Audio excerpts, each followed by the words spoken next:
WLNS is here for you, celebrating 75 years of bringing you the news with 6 News at 6. In a developing story, a teenager is now dead and another is in police custody after a shooting in South Lansing. Thank you so much for joining us. I'm Jorma Duran. And I'm Siobhan Klepfer. Police say it happened on the 2000 block of Georgetown Boulevard, just north of I-96. Reports of activity started coming in around 2:30 this afternoon. Our 6 News reporter Rachel Ramsey has been following the story since the beginning. She joins us now live with another report. Rachel, what's new?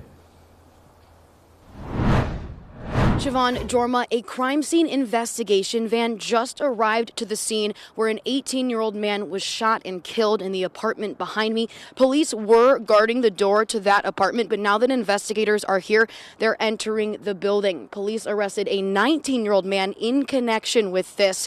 Since we've been out here, we've seen people close to the situation emotional, hugging and speaking with police. I spoke with a man nearby who says gun violence is out of hand.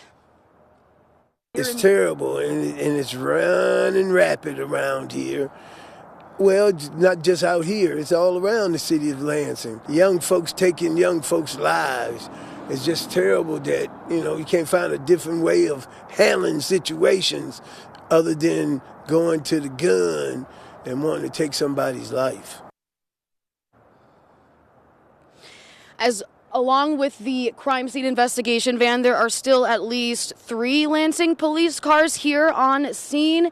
We're keeping track of everything. This situation has been active since around 2:30 this afternoon. We will keep you updated as police continue their investigation. Here for you live in Lansing, Rachel Ramsey, 6 News. Thank you for that update, Rachel. New at 6, we expect the East Lansing Independent Police Oversight Commission to call for a new use of force policy. 6 News has learned this will happen tomorrow night during the commission's meeting. The push for a new use of force policy comes after a pepper spraying incident during MSU's Welcome Weekend in August. An officer was seen using pepper spray near the eyes of one man. He and another man were originally charged after allegations of a fight, but those charges were later voluntarily dismissed. The incident is leading some to say East Lansing has a serious problem with use of force. Our Zach Prees is here for you now tonight with more on how the pepper spray was used in this situation compared to manufacturer guidelines. The East Lansing Independent Police Oversight Commission is meeting tomorrow. Now on the agenda are a variety of topics, many of which address issues that began right here behind me at Dave's Hot Chicken in East Lansing, where they say that an East Lansing police officer used excessive force using one of these when he pepper sprayed a young man on August 24th. 21-year-old Lonnie Smith and 22-year-old Mason Woods were pepper sprayed during MSU's Welcome Weekend. That pepper spraying is at the center of official complaints that the Oversight Commission plans to file Wednesday against 2 ELPD officers. Seeing that video and watching them get pepper sprayed within seconds, right in the face, in a vestibule, so many violations of policy. Kath Edsel is the vice chair of the commission. A resolution to be considered Wednesday night says one officer used the spray in a way that does not abide by ELPD training. Sabre, the manufacturer, tells 6 News the pepper spray should not be discharged closer than 3 feet from a target. The commission says the officer who discharged the pepper spray did so as close as 6 inches from his target, risking damage to the skin or eyes with a direct stream of OC spray, instead of giving the spray space to turn to a mist. Attorney Jack Rucker, who is representing both men in a federal lawsuit against ELPD, says officers also failed to provide medical care after the incident. And their own policies say that if somebody's having an adverse reaction that is not typical with what you would expect from somebody who's been pepper sprayed,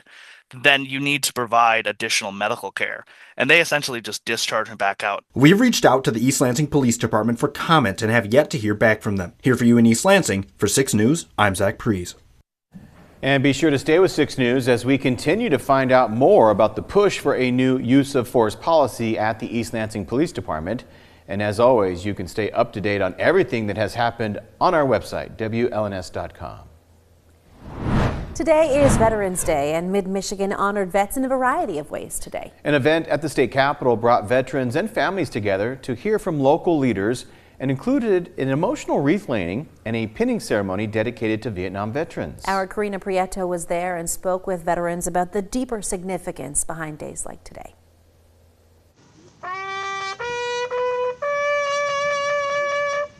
Old Glory still flies. is because of the sacrifice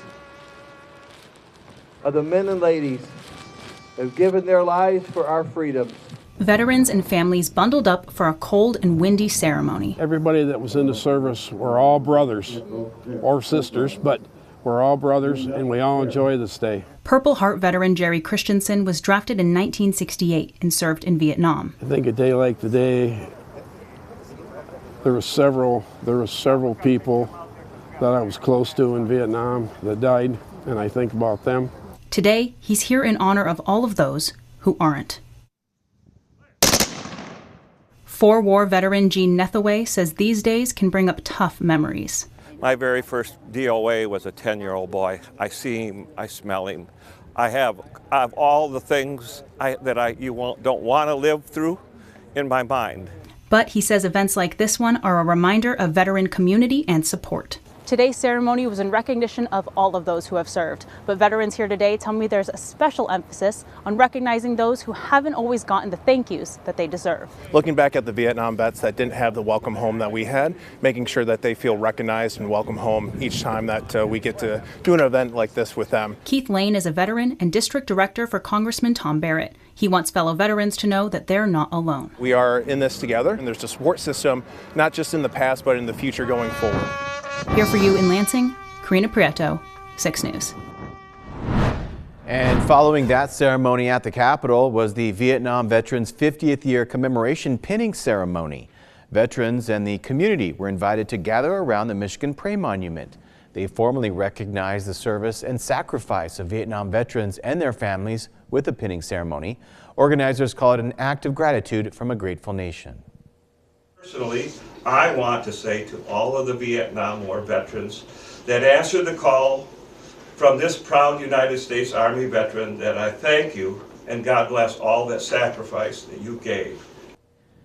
Attendees were able to be recognized in a solemn tribute, allowing the public to see the sacrifices of every generation. From Storm Tracker 6, this is Weather First, sponsored by Auto Owners Insurance. Simple human sense. Well, today not a bad day out there, certainly on the cold side, but it's going to feel quite warm later this week, and we're going to get rid of a lot of the snow that's still on the ground, not that there's much out there. Our Picks on 6 pick of the day from Megan Langsberg, showing a little fall foliage along with a little bit of snowfall.